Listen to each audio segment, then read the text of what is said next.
Awesome. Wonderful. All right. Well, hello, everyone. Good evening. Happy Wednesday. And thank you once again for tuning into At the Table with Claudine as we uncover the pathways to freedom, identity, and destiny right here at the table. I am your host, Claudine Hicks. And once again, it's always such an honor to do kingdom work. It's always such an honor to be able to share with God's sons and daughters. And so I am super, super excited about this evening's guest that the Lord has been using and blessing and doing a work for the kingdom. And so this evening, I'm delighted and honored to introduce you all to my special guest, Julie Kleinhans.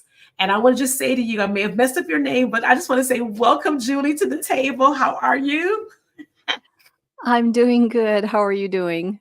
I am wonderful. I am wonderful. Thank you once again so much for being here. I've read your testimony. I know you and I have previously met, but I am super excited about what the Lord is going to just release through you to the audience as you share your testimony. And for those once again that are watching, I just want to say welcome. Thank you so much for always sharing this broadcast. Thank you so much for just for your support as we continue to do the work of the ministry. And so, Julie, we're just going to move right along as we just, invite, the presence of the Lord into this interview. We can't do anything, of course, without His presence. And I just want to ask, so who is Julie? Can you please share your story with the audience? We can know a little bit more about you. Well, thank you for having me. First off, I am a loved child of God, not because of anything I've done, but because He is a good and gracious God. And that is who I am first and foremost. I am married to Tony Kleinhans. We have a second chance marriage. We've been married for almost 8 years now. And he's a wonderful Christian man, and I'm blessed to have him as my husband. So I have 3 sons from my first marriage and 6 grandkids. And I have a stepson and a stepdaughter also, Tony's children. And Tony and I moved from Minnesota in 2021 to sunny Arizona. And we've been here, and it was 112 on my drive home today. So, oh my goodness, nice and toasty. Yes, that's toasty. All right. Yep. So we were trying to get away from those Minnesota winters, and we succeeded. Yeah. Oh yeah. My husband has a lot of back and neck pain, so this was really helpful for him and his pain. And so that was a big reason for why we moved here. And everything just kind of fell into place. It was kind of funny. We came here on vacation at Christmas time in 2020, and when we returned home, well, we loved it here, of course, obviously. When we returned home, we had 3 inches of snow on the ground that we were shoveling. Okay. And Tony looked at me and said, "We're moving." And yes. We started by seeking wise counsel. Yes. And so we had a couple of friends, a pastor and a good friend of ours who kind of coached us to see if this was a good move for us. His youngest daughter was, I think, 14 at the time, and that was hard. Not wanting to leave her behind, but the pain of the winters was it was difficult. Yeah. So everything kind of fell into place. I found a job by July, and then we got a house and moved out here on August 31st. We were here. So it took us 9 months to make the move. And so it really felt like everything fell into place, and it was God's will. And we've been blessed ever since. So that's a short background of who I am. And Mhm. I suffered from overeating for years, really Mhm. from a young age. I Mhm. ate. My mom actually found me on top of the refrigerator when I was 2 years old, and that's where she kept some sweets. So I'm Oh. pretty sure that's probably why I was up there and sneaking Oh. into into the cupboards for Oh, wow. sweets and, rummaging through cupboards when I was babysitting and, Mm. sneaking my grandma's cookies when we were over at grandma and grandpa's house. I Mhm. just remember going back to a very young age. I was in search of sugar, and, Mhm. I started to have weight problems around the age of 10, Mhm. and I think I started my first diet when I was 13. Oh, wow. Okay. Mhm. And I just had kind of a career of overeating and then dieting and then overeating and then dieting. I told a doctor when I was in my early 20s that I thought I had an eating problem, and he said, "Ah, you only need to lose like 15 pounds," which was true, and that was because I was young, first of all. Right. Yes. And Yes. Yes. Yes. and also I was alternating the binging with dieting. So Mm. I Mhm. was only Mhm. 15, 20 pounds overweight, something like that. But the older I got, the harder it got. And the more sugar addicted I got, the harder it was to diet and lose weight. And Mhm.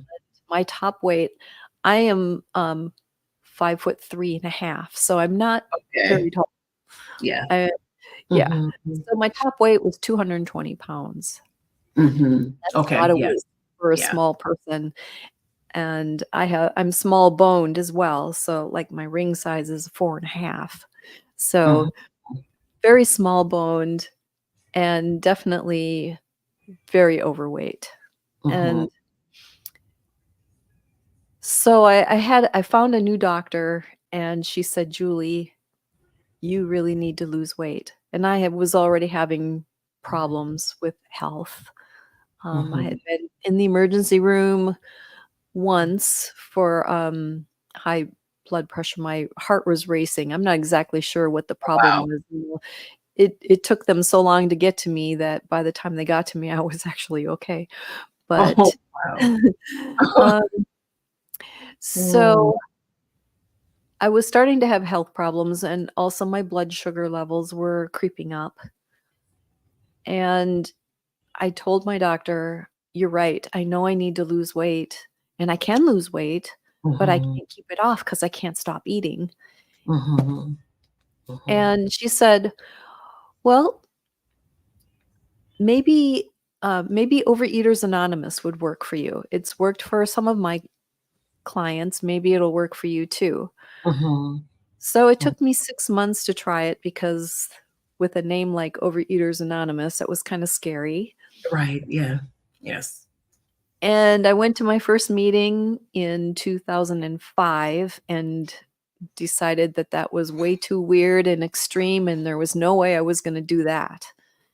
And it took me a year to go back, and I had gained another 15 pounds.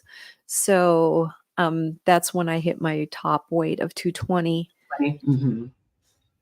And I went back, and it was a small meeting. There were maybe 5 or 6 people there.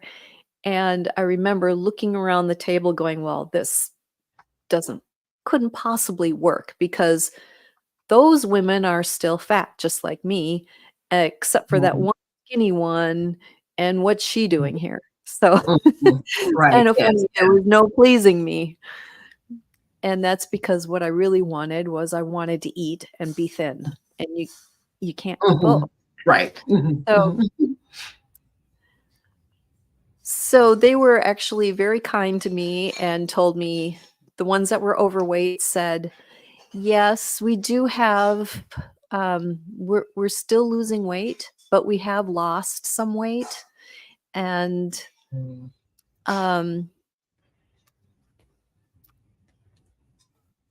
And so, it was good to know that they had lost but they were still working towards their goal weight. And the person who was thin that I thought didn't need to be there, well, she had reached her goal weight. Okay. So, Mhm. right. So I decided to stick it out and I stayed with Overeaters Anonymous from 2006 until fairly recently when I married my husband. We I moved into his townhouse, Mhm. and it was it didn't have a lot of meetings close to me, so it Okay. was a good excuse not to go. And then when we moved to Arizona, I looked for other meetings. Well, I Yeah. know when you're addicted to any kind of substance. For me, my substance Mhm. was food. Right. You look Yes. you don't really need to look too hard for excuses. That is true. So, Very true. yeah. I was going to ask you, Julie, what do you? I know you said it started when you were around 2 years old. When your mom found you on top of the fridge. What was it that led you to just? I don't know. I don't think I've heard you mention it, but what was it that kept on pulling you to food? What was it? Was it I'm really not sure. I did not have a traumatic childhood. I was adopted when I was 3 days old, but I was adopted into a loving home. Not perfect parents, but, although my dad was pretty close to perfect. Um, Mhm. but there wasn't really any trauma that I know of. Mhm. But, so a lot of people are drawn to food because of trauma, but that was not the case for You me. just like food. Yeah. Mhm. Food, right? Yes. Yep. Yes.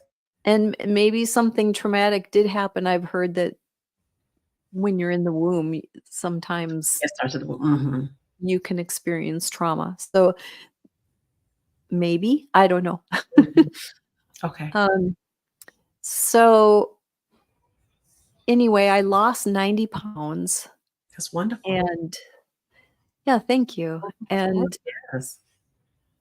by 2008, I Mhm. had lost most of my weight, and I still wasn't completely convinced that I needed to give up sugar and my binge foods until I heard somebody tell me Bill W.'s story. I've never been a drinker, and so my thought was, why would I read Alcoholics Anonymous's big book? Because Mhm. Mhm. I don't have a problem with Right. alcohol. Right. Mhm. But I heard his story and I Mhm. was amazed at how similar his story was to mine. Like, he would go into a bar fully intending not to drink or maybe to just have one, and then Mhm. he would be drunk. And I was Mhm. like, "Well, that sounds like me on donut day at work when I swore I was just gonna have one, and Mhm. I'd go and I'd get that one, and I would eat it, like, so Mhm. fast, and then the other ones would call to me until I got up and got another one, and it didn't usually stop at just 2 either, and they were big donuts. And so I want to So make sure I heard you correctly. So you just said, you wanted to, you said I'm just going to have one, but I think I just heard you say, but it's like the others were calling to you. We talk about the donuts. the other donuts. Yeah, I've heard Yep. people say that before. Yeah, it's like and to me or to other people, it sounds like that sounds so strange. But I've heard it before from others that have suffered or struggled with overeating. Like it's like the food is just calling me. So okay, just want to make sure I heard you Oh, correctly. right, yeah, thank you. Yeah. And Mm, so I think the worst that happened on mm, donut day was I think I had 3 in the morning, and then I went to lunch because you need nutrition too, right? mhm, So and then I had 2 more when I got back from lunch, and I did not feel well that day, as you mm, can imagine. mm, But that was kind of what I had to recover from, and it took me hearing Bill W.'s story to understand that it mhm, truly was an addiction, Mhm. and that I needed to be abstinent from sugar and my binge foods. Mhm. So I haven't had a cookie or a brownie or a dessert since April 4th of 2008, which is when I heard Oh my LW's story. goodness. Wow. Yeah. Yeah, Yeah. and, Yeah. that's even with people, I call them food pushers, because they don't understand, they don't get it. Yeah. Mhm, And they're like, mhm. "Oh, come Yeah. on, just have It's one. just yeah, it's just one, yeah. Yeah, you look It's like great, anything. Mhm. don't worry about it." And it's like, "No, you don't get it. If I Mhm. have one, I'll have 100." Mhm. Right, exactly, yes. Yeah. Mhm. Yeah, so, I've been maintaining a 90-pound weight loss now for over 16 years, and I'm truly grateful. It was because of the 12 steps and Mm. because of Mhm. God who Yes. gave me the strength to put down the food and, deal with my emotions differently. Mhm. So can we And go ahead and talk about those 12 steps? I know you said the way the reason, excuse me, you overcame it was the 12, of course, was the Lord, but also those 12 steps as well. So can we go right. ahead and talk a little bit about the 12 steps you're referring to? Sure. The first 3 steps are summarized very briefly. The first one Mhm. is, "I can't. I'm powerless over food." Mm. Um, Mhm. Number 2 is, "God can. He's all powerful." 3 is, "I'm gonna turn my will over to God and and let him take over." So those are the first 3, and those are so critical Mhm. in overcoming an addiction. And then steps 4 through 9 help with inner healing and, Mhm. past trauma. The 4th step, you list the people and, um, institutions that you have resentments against, and you list Mm. That's good. why you have the resentment and how Mhm. it affected you Mhm. and, Mhm. what your part is in it, because we all have a part. Mhm. Even when we're an innocent victim, we still have a part in that we can have the Of power to course. let it ruin Yes. our lives.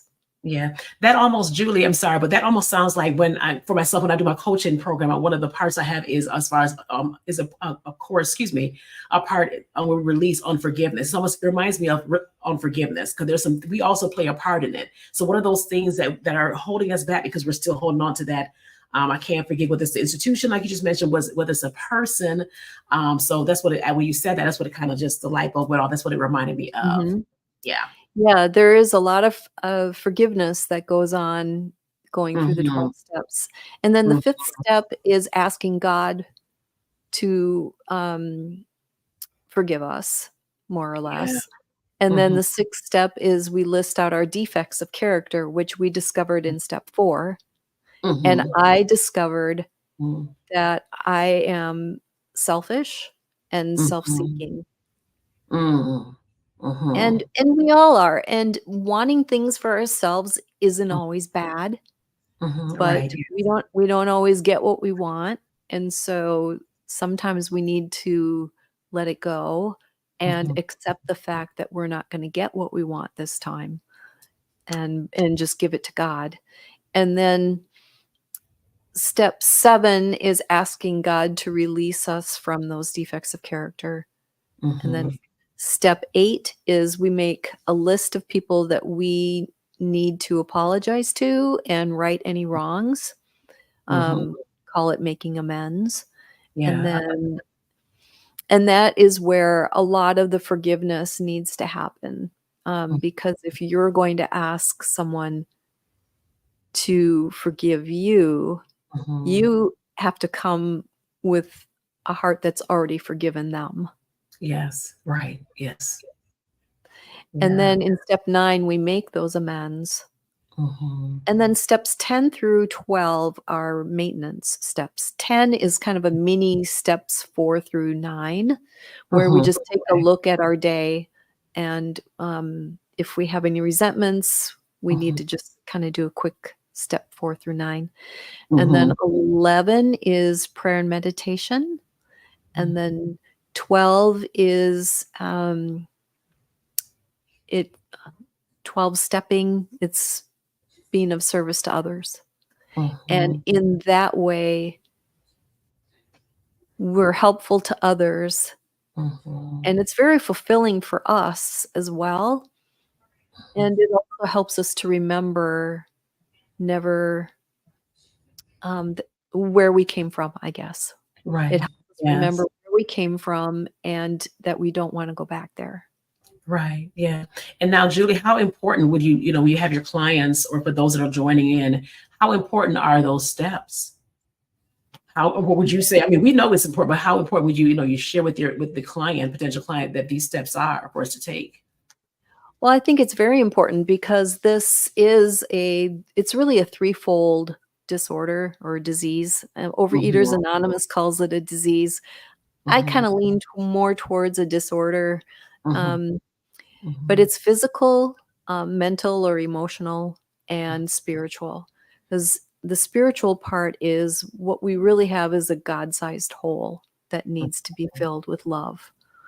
And then the physical part or the mental part is what brings us to the food to take that first bite. And then once we've taken that first bite, the physical part takes over. Mhm. And so we need those steps for the spiritual and mental. Um, I can't think of the right word to use, but Like transformation? yes, that's a good word. Thank you. Mhm. And so I think they're very important and they're really biblically based. And Mhm. in my program that I started, well, I'm getting a little ahead of myself. When I moved to Arizona, I looked for meetings here and I really found quite a bit of hostility towards Christianity. I Okay. found members who were angry at the church. They had been hurt. Mm. Mhm. And Mm. so they were a little hostile, and I did not feel free to share my faith. And Mhm. it's so important to me to be able to share my faith. And I had been thinking for quite a while that I really want to start a Christ centered version of Overeaters Anonymous so that I can Okay. avoid saying higher power and just say, Right. you Yes. know Yes. what? I'm giving glory to my Lord and Savior Jesus Yes. Christ. Yes. Yes. Yes. Yes. Right. Yes. And so Mm. I rewrote the 12 steps and I sent it to Alcoholics Anonymous for their Mhm. approval. And they gave me the approval to use these Christ-centered, food-oriented steps that I have. God. Yeah. And so I was very grateful and happy to get that approval on their Right. part. Yes. But I Mhm. do have to say that I'm not affiliated with AA in any way. Mhm. Okay. So Okay. Good. I'm happy to do that. Yes. Yeah. That's good. So I started Reshape and Recover to be Mhm. a Christ-centered 12-step program to help people online, people who want a Christ-centered version. Um, and it's been a blessing to me. And right now we're small, but I have about 6 members, Mhm. and just we're really enjoying Mhm. the road to recovery together. Yeah, that's awesome. I love those intimate settings, to be very honest. I love those intimate settings. So yes, that is truly a blessing. And I'm so grateful. We are grateful for Reshape and Recover. We need those. And like you just said, even when you were in the other community, how you didn't feel you wanted to be able to, just say, hey, all glory goes to the Father. And so I'm so grateful. When I think of when you step into Reshape and Recover, I truly believe it is a God thing. The Lord gave you that idea. It's so great when we partner with the Father and go forth because this is needed. this is so needed. So yeah. It really is needed. The food in America, and I have a couple of Canadian members also, and they're telling me it's the same in Canada. The food is very addictive. There's sugar in everything, and there's the chemicals in there are also addictive. And Mhm, actually, for a while, I didn't realize how much I was doing it, but I pretty much substituted sugar mhm, for, artificial sweeteners. okay. And my stomach was wrecked until I recently gave up artificial sweeteners, and you would not believe how much better I feel. It's amazing. Yeah. That was your program, which I think I've already answered my question. Is it really is it just for food addicts? Or does it also help them as far as to eat healthier? And the only reason I'm asking is because my youngest daughter and I were having a conversation because she was diagnosed with gluten. I guess it's gluten. She has a really just gluten allergies, just really, she's very sensitive to it. And so I today have she that was too. telling me, today she was telling me, you say you do have that or you've dealt I with it? do. Yep. Okay. So she was Yes. sharing with me, I'm sorry, I was going to say today she was sharing with me, she said, Mom, I really believe that, she said, my body just feels like it's lacking fruits and vegetables. She's like, and that's it. She said, sometimes that's all I feel like eating. And because we just found out, I think earlier this year that it was gluten because she had some other issues. We're like, what's going on? And that's when the doctor finally did all these tests and said that's what it was. And so we're trying to get on that road to recover with her. Like, okay, we need, her body's a temple. So we need to really take care and do what her body feels for, which is fruits and vegetables, should be good for you at least. But you were going to share something else about Right. the gluten. Yeah, I've been gluten-free since 2012, and Okay. I had a friend, I was telling her how much my stomach hurt all the time. And Mm. she said, I wonder if you have a gluten intolerance. Why don't you give up gluten?" I'm like, "No way, because I've already given up sugar and, Yeah, I've right. already given up so much. I'm not doing it." And she Mhm. said, "Oh, just try it for 2 weeks." I'm like, "Fine, I can do it for 2 weeks."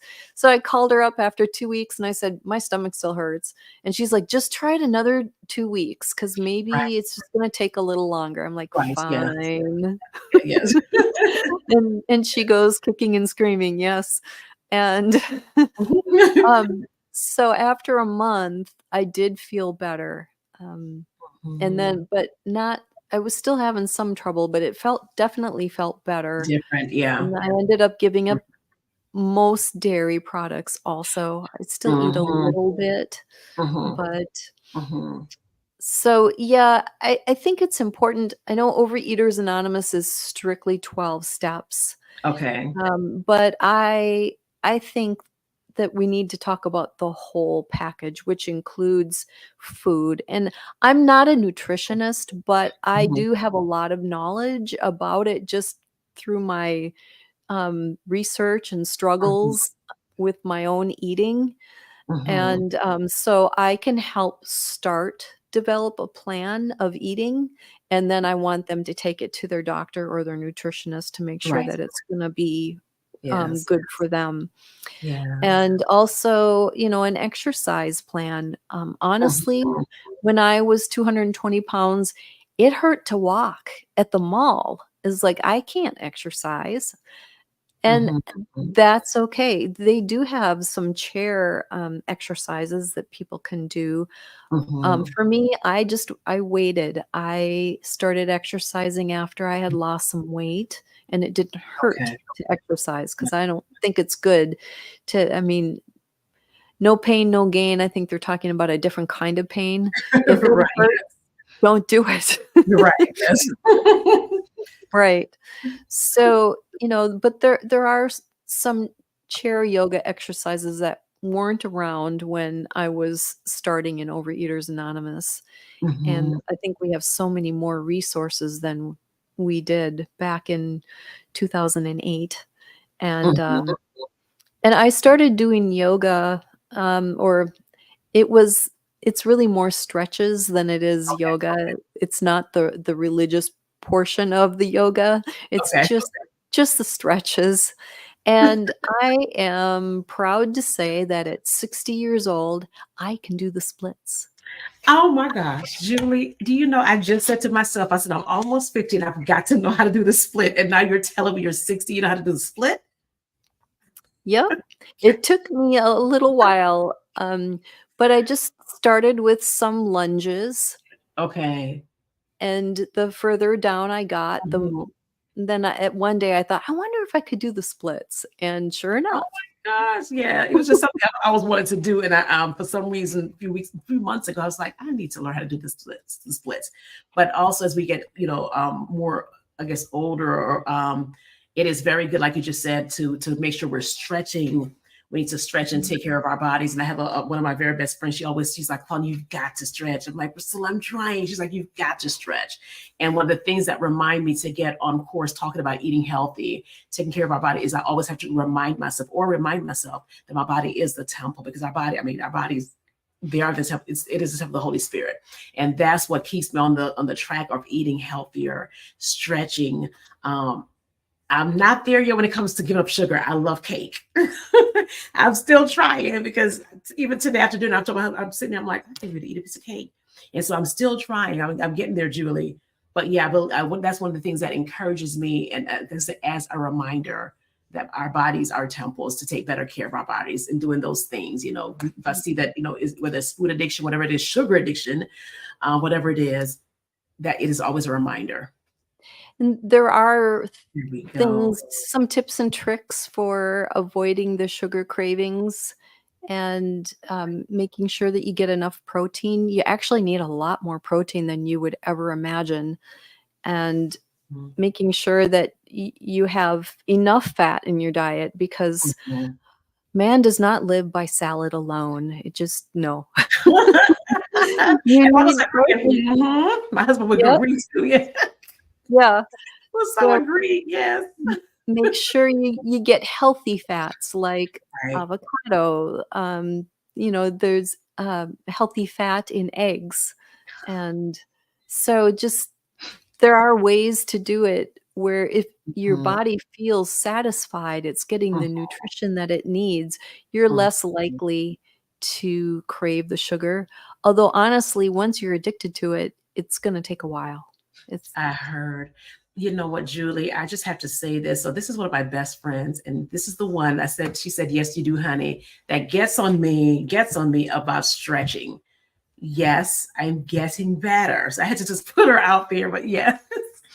Oh my, I just had to go back to that. But yes, I truly agree with, as far as that, it does take some time, because there's some times where I think I'm getting better, that I'll go back, lapse or something, and I'm like, oh my God, I just have to have that cake. It's not as bad as I used to be.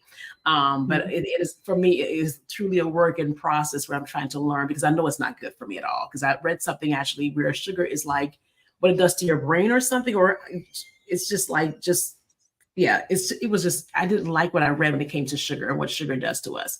And so that has been my, Yeah. um, yeah, Yeah, it causes inflammation and, of course, obesity. And it can also cause some cancers and yes, diabetes, of yes, course, yes, and heart disease. And yes, it's just, it also messes with your mood. yes. I read that also. Yeah, I did read Mhm. that also. Yeah, Yeah. yeah. So it's really, and it's so tricky because Mm, it's an accepted drug and I it's know. everywhere. Mm-hmm. So it's really hard to avoid it. Even something like ketchup has sugar in it. And Hmm. honestly, I do eat ketchup. I have some ketchup in my refrigerator that is sugar-free, but if I'm out and about, I will use ketchup that has sugar in it, and it doesn't cause me to binge. It's not Right, enough, but right, I right. Yeah. do try to avoid it as much Hmm. as I can. Hmm. So, I'm actually, posting a video on YouTube tonight, because I post pretty much once a week. And this particular one is it's a demonstration of how much sugar is in things, where I actually pour the sugar out, like a Yeah. 20-ounce bottle of Coke has 65 grams of sugar in it. And so I weighed out 65 grams, and I just poured it out in front of the camera so people could see how much sugar that really is. Yes. Because Oh, it's hard wow. to visualize how much. It's true. Yeah. Yes. I'm a visual person, for something like that for me will be really good for those that are visual I'm individual. So yes. Yeah, it is a lot. Yeah. And just being able to, and I really believe that just to be able to break away from those habits, like it may not be overeating as I mentioned earlier, but it could be like as a sugar, which, soda, all those different things that come with it. It could be anything, but just I'm truly believing that we're entering into a season where we're having wisdom as far as to eat better. And so I guess, so what does your diet look like now then, I guess is my question for you. What does that look like? What does your day look like as far as when it comes to eating? Well, I start with a protein shake right away. It's actually a collagen shake, which is 18 grams of protein. And I mix that in with an unsweetened cashew milk. And then I make banana oatmeal muffins, and there's no sugar in it other than the bananas. Okay. And I also put in some unsweetened applesauce. And so I grab one of those and bring that to work. And then for lunch, it might be something like chicken and an apple and some kind of a fat, maybe some sprouted sunflower seeds or something like that.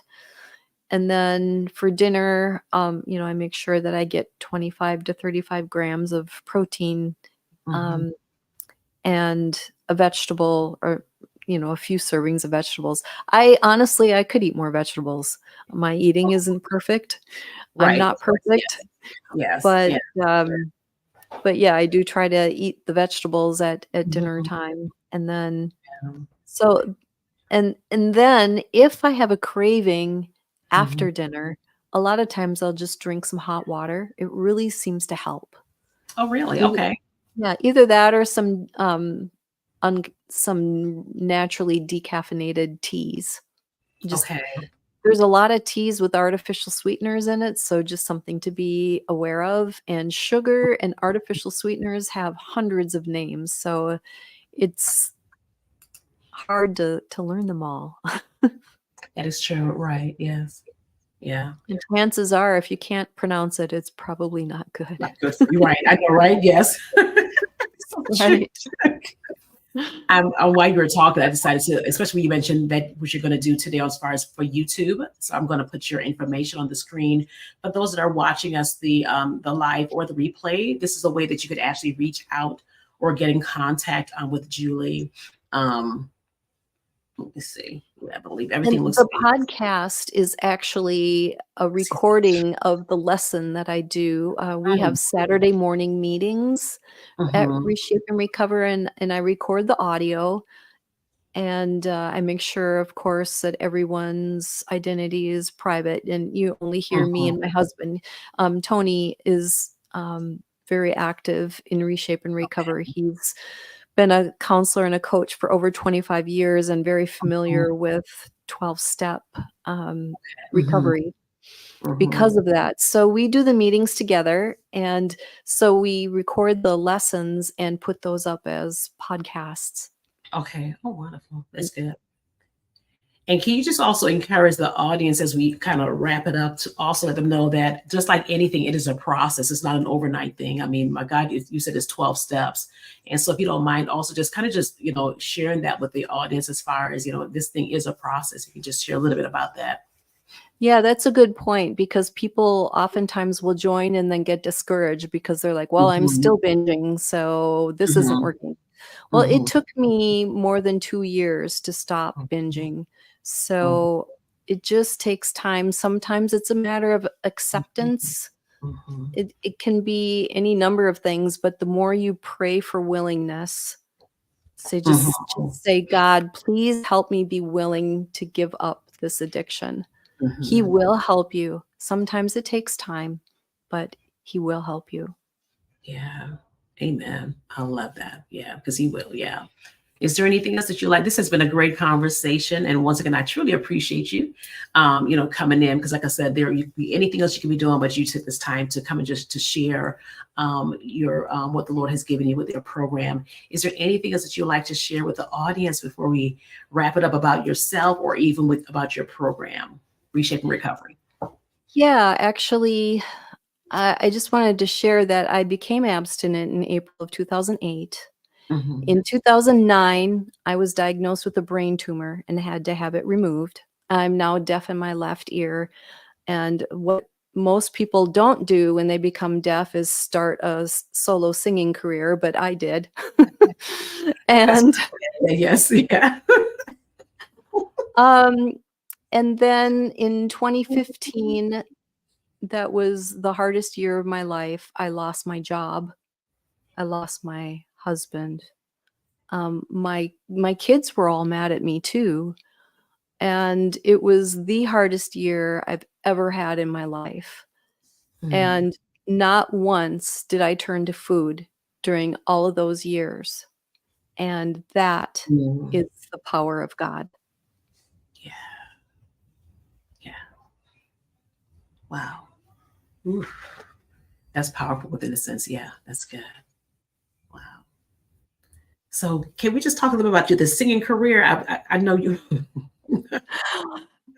It was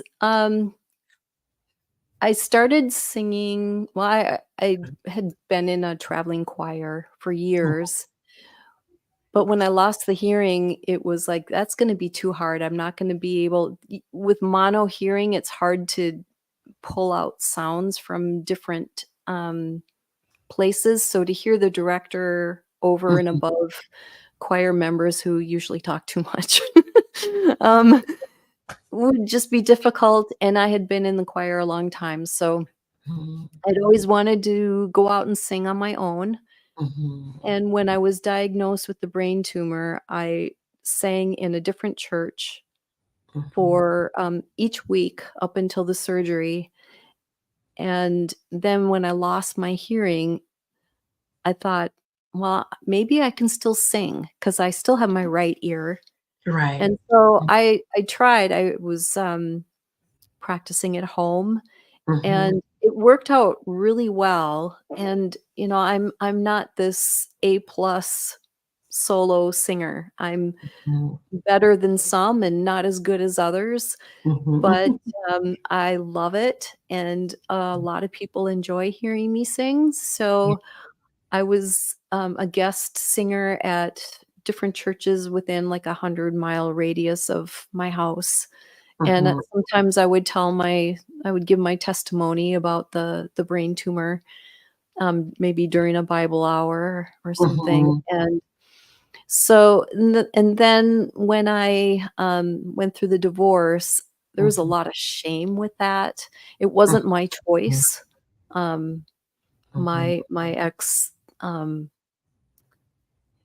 filed for divorce shortly after I lost my job, mhm, and mhm. yeah, Wow. so um, but there was still a lot of shame around that because here I was, a Bible believing Christian who does not believe in Mhm, divorce, and here mhm. I am having a divorce. Right, yes. And Mhm. so I did stop the solo career at that time. I do have 3 CDs that I recorded in my basement. I'm in IT. That's what I do full time. Okay. And so I mixed it and sang, um, recorded it, and my family Mhm, helped me. I have very talented sons, mhm, and they have talented friends. And mhm. so I have 3 CDs. My first one, I just kinda call my practice CD, and I don't really give that out. But the Mhm. other 2, turned out fairly, pretty good considering they were recorded in a basement. Right, yes. And, so it's things I enjoyed doing and have some pride about. Mhm. But, so that was kind of my solo career. Right now, I I play the bass in church, and my Okay. husband is a very talented drummer. Okay. So And I'm singing in a band that is just getting started, but we're hoping to go out and play at churches and do concerts Mhm, and things like mhm, that, and mhm. hopefully do some outreach that way. Okay. Awesome. Oh, wow. Talk about the power of faith, truly encouraging to even to continue to go on after everything back in, with your ex-husband, with the job and everything. Is truly almost reminds me, you were talking, it reminded me of just going in almost blindly because you don't know what's going to happen. The tumor, your husband, ex-husband, excuse me, your job. It's just like, okay, God, so what happens? But then you have proven or have showed that to have faith. I mean, what is faith? Something hope for the evidence of things not seen. We don't know what it's going to turn out to be, what's going to happen, but you stepped out, and then now you're even leading others on another note on your journey. So I really Yeah, love. it's interesting because sometimes we all struggle with faith, and I Yes. had a friend in Overeaters Anonymous who, when she was kind of encouraging me when I was in the divorce situation, and she said, "You know what? I'm excited for you. I think something really good is going to happen." And I was mad at her Yes. Yeah. because I Yeah. thought, how can God make a divorce turn Something that good. into something good? But Right. if you had met my current husband, you would understand. Is that? Yeah. Yep. Yeah. Yeah. So Yeah. even when you don't see how a blessing could actually come out of a certain situation, Hmm. you'll just be amazed how Hmm. God can turn it around for good. Yeah. I truly believe it, Julie. I live by that, to be very honest. I don't care what it is. I'm like, there's something good's going to come out of this. It doesn't matter what it looks like. It could look like the opposite of what I've been praying for. But I'm like, I just know without a doubt. And it comes also, I think, also with our relationship with the Father, that something good is going to come out of it. Whatever it is, God's going to be able to use it. Even when it's our Absolutely. fault, that He's going to be able to use it. When we mess up, He's going to be able to use it. So for His glory. So. Yes. Yeah, Yes. I truly believe so. Well, this has been so good. Once again, I thank you so much for this, for sharing your story, for being, open and just sharing everything. Once again, for those that are would like some more information of Reshape and Recovery, all the information is here on the screen, and I'll also put it in our comment section on Facebook and on YouTube. If you'd like to get in contact with Julie, do you have any upcoming events, Julie? That's what I forgot to ask you. Any upcoming events that the audience can sign up for or be a part of? We do have free meetings. So the Saturday morning meetings, people are welcome to join, and they have to register for them in order to get the Zoom link. And I do that to maintain the privacy of the group. Mm-hmm. And and I am super excited about a possible weekend retreat coming up in Yes, they're October. good. So, Mhm. Yeah, yes. I love retreats. Yeah, retreats are really good. That's good. Okay, will they be able to find it on your on the website? As far Yes. Oh, they'll be on the The website. the free meetings, yep, there's a big red button that will allow you to sign up. Okay, and I saw that yesterday. Okay, great. Awesome. Once again, thank you so much. Is there anything else, or would you like to, if you don't mind, close us out, and whether it's a word you have, encouraging word, and or a prayer, as we wrap it up for tonight? Sure. Dear Lord, there are so many hurting people here, and we look to you. We look for your second coming. We hope you will come and take us home soon. But while we are here, Lord, help us to follow you in everything that we do. Help us to know that you love us through everything. And even though we know there will be hard times, we know that you will be there for us, helping us all along the way. Help us to remember that as we struggle through the pain of this world. And help all those who suffer from compulsive overeating, and help them to get help, Mhm. and break free from the sugar addiction and help them to feel better physically, mentally, and spiritually. In Jesus' name we pray. Amen. Amen. All right. Well, that is our time. Once again, you all, thank y'all so much for joining us for another episode of At the Table. It was been such an honor. Julie, stick around for a little bit, okay, so we can chat a little bit after. All right. So once again, we love you all. God bless you all and shalom. I forgot to do my closing little video.